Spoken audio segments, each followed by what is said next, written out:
Hi, I'm Mr Caughey from the NET English Director team, and in this Nine and Dine session, which should last approximately 10 minutes, we're going to focus on the ideas of irony, nuance and sarcasm, particularly as they relate to Paper 2, Question 4, but of course can be identified in any of the language questions and indeed any of the literature as well. So it hopefully will be a relatively versatile session that you can be using across the different questions that you answer for your English GCSE literature and language.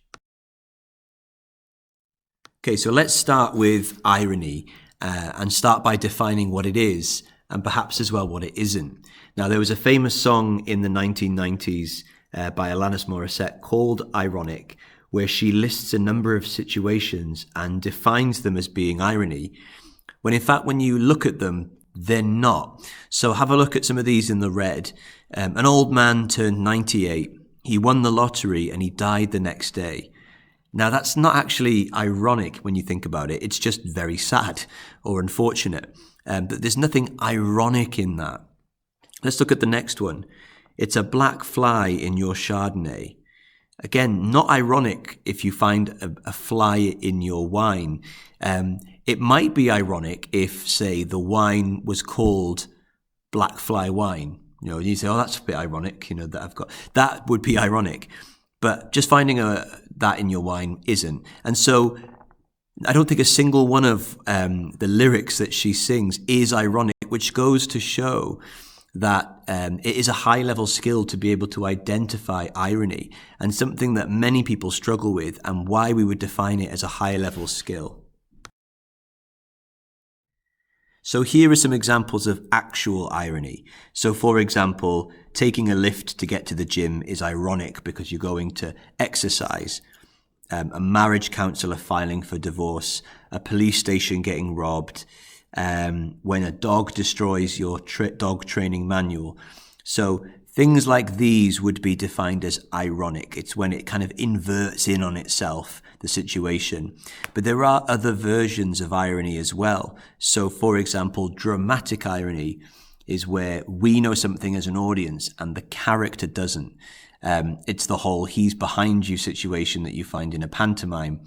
It's most notably evident with Mr. Berlin, when he starts to list all the things that won't happen, like the Titanic sinking or going to war. And as an audience, we're meant to have a rise of fury at this character who's ridiculous. And that's dramatic irony.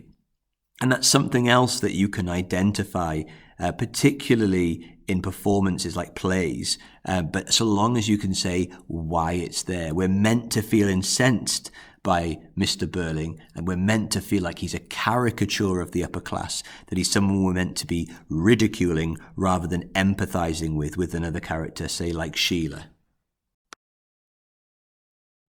So we'll take a look at some real-life examples of identification of irony in a moment, the student response. But before we do, let's move on to nuance.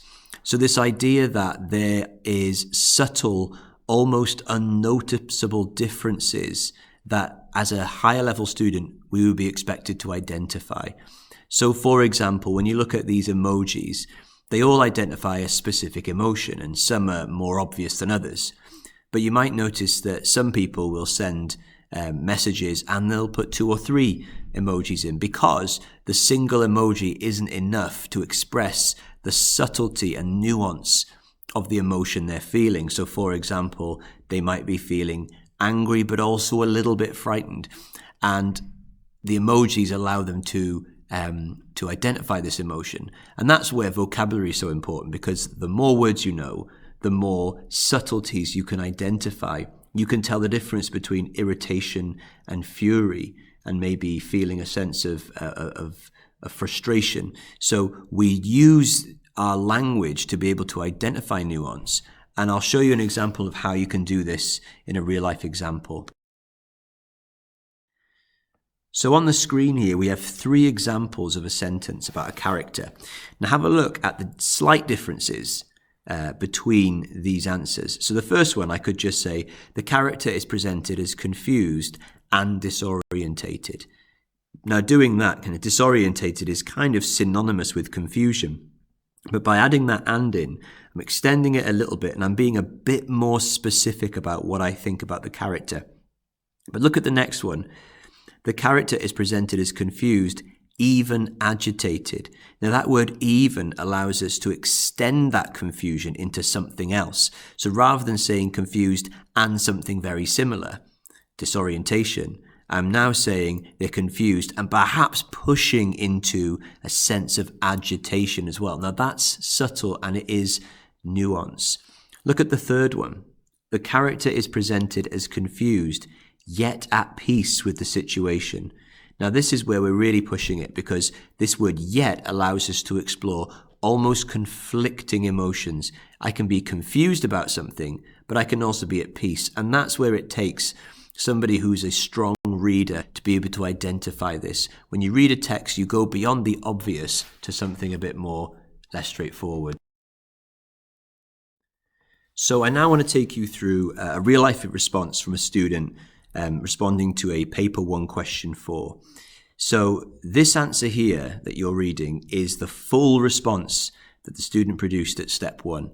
So this is everything they wrote for Paper 1 question 4. And as you can imagine, the grade wasn't very high. So they'd written, "I'd somewhat agree that the scene at the petrol station was tense. In the phrase, it ploughed into them with a slowness that seemed implacable and somehow grand. The writer emphasis, how relentless and dominant the car is coming towards them." So it's not too bad in terms of a start. They say relentless and dominant, so they're being a little bit more specific. But obviously, there's not enough analysis of language and structure. There's no real evaluation here, and obviously the length of this response limits it. So this was this student at step 1. I want to show you the same student at step 3. So after some intervention with this one student, see what they were able to produce. So same student again at step 3.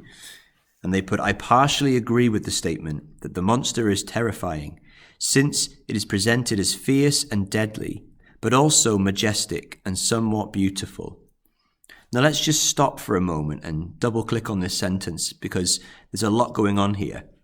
First of all, they've partially agreed, so we're immediately into nuance because they're looking beyond the obvious. But they've said they agree because it's fierce and deadly, so being a bit more specific. But then we have that word "but," meaning we're going to explore a subtlety. It's also majestic and somewhat beautiful. So this student's saying it's majestic, yes, and almost getting to the point of beauty, as well as being deadly and fierce at the same time. Now, a lower level student wouldn't be able to identify that. They probably would just go with, yes, it's fierce and yes, it's deadly. But this student has read the text carefully and really understood this situation. Let's read on. So then they say, "The writer widens the focus to the monster itself. In the line, its armored flesh glittered like 1,000 green coins." So they've identified something to do with structure with that widening of the focus. Here the writer emphasizes the strange, ironic beauty of the creature through the verb glittered, as it has connotations of light and hope and even mystical wonder, not darkness and evil, which you'd expect from a beast of this capacity. Now have a look at this. So they've identified irony here. They've said the beauty of this creature is ironic because it's not what you'd expect from a kind of killing machine. So it's ironic with this glittering skin, and then lists connotations of light, hope, and then that part in the purple, and even mystical wonder. So again, we're pushing it even further with that nuance, bringing this idea of the mystic into it. Also, the metaphor of armored skin could illustrate the warrior-like persona the dinosaur has, as well as its natural protection, almost as if it was nature's intent for it to be a merciless killing machine. Now, just have a look at that phrase, "almost as if," which is a great way into kind of being conceptual. By saying almost, we're allowing ourselves to be a bit more abstract, whilst also being anchored in our answer to the question. So here the student's saying, almost like nature wants it to be a merciless killing machine. So lots of metaphor in there. Perhaps the writer could have done this to create a conflicted image of this dinosaur, to maybe foreshadow the later horrific actions of this monster. So again, this is the opening to that response, which is unrecognizable from the step 1 response. But the response goes on. I want to show you the next part of what this same student produced in those 20 minutes. So let's now look at the second part of the student's response.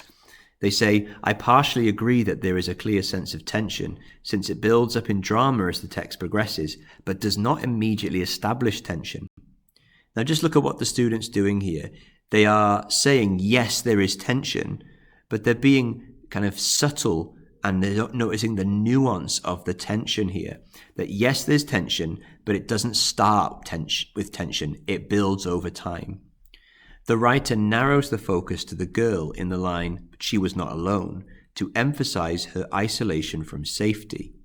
Also, the word but could give the reader a different tone from the start, where there was a sense of peace and even joy. So again, look at this word even. We're being more specific than just saying there was peace. Peace and even joy. There's something even more happening than that. Perhaps the writer wanted to shock the reader with this one-sentence paragraph by contrasting her initial safety with sudden danger. Again, we're noticing kind of identifying language methods here, but we're doing it in a very, again, subtle way, and we're using it to be able to say something about the text itself. This sense of tension is again reinforced when the writer widens the focus to the lizard in the phrase, the lizard stood up on its hind legs, balancing on its thick tail and stared at her. This emphasizes the tension since this staring is unexpected, making the lizard seem human-like and even dominant over the fragile child. Also, the phrase stood up could foreshadow the later attack the lizard makes. So while some of this answer is formulaic, we're seeing a lot of the same phrases. Those phrases are what are allowing that student to push up into the higher bands. Phrases like perhaps and maybe, this kind of speculative language, which allows them to explore rather than simply explain. Also, look near the end of this answer, where it talks about, this emphasizes the tension since the staring is unexpected, making the lizard seem human-like and even dominant. So that even word again is used to extend those answers and to create nuance with the inferences rather than just making a blanket statement. Okay, now so over to you. So here's a practical example. We've got an extract here from the novel Girl on a Train. What you can do in a moment, if you'd like to, is you can pause this video and have a read of this particular extract. And what I would want you to do is identify the subtleties and nuance of the character. How is the character presented? And go beyond the two-dimensional, for example, the character's scared or the character's excited. What nuance of emotion can you identify from the very small details in this extract, much like the student was doing in the responses we saw earlier? Can you identify, if it's there, any irony and why it's there? And by doing so then, can you build up kind of a three-dimensional view of the character and the situation they're in? So you can pause the video now, have a look yourself and see what you can find. Thank you for watching this session on irony, nuance and sarcasm, which hopefully will be useful for you, particularly in the reading section of your English language, but also hopefully with your literature as well. As always, do ask your teachers for any more information, and do look at the playlist on the YouTube channel to see other videos that you can be watching in terms of how to achieve those higher grades.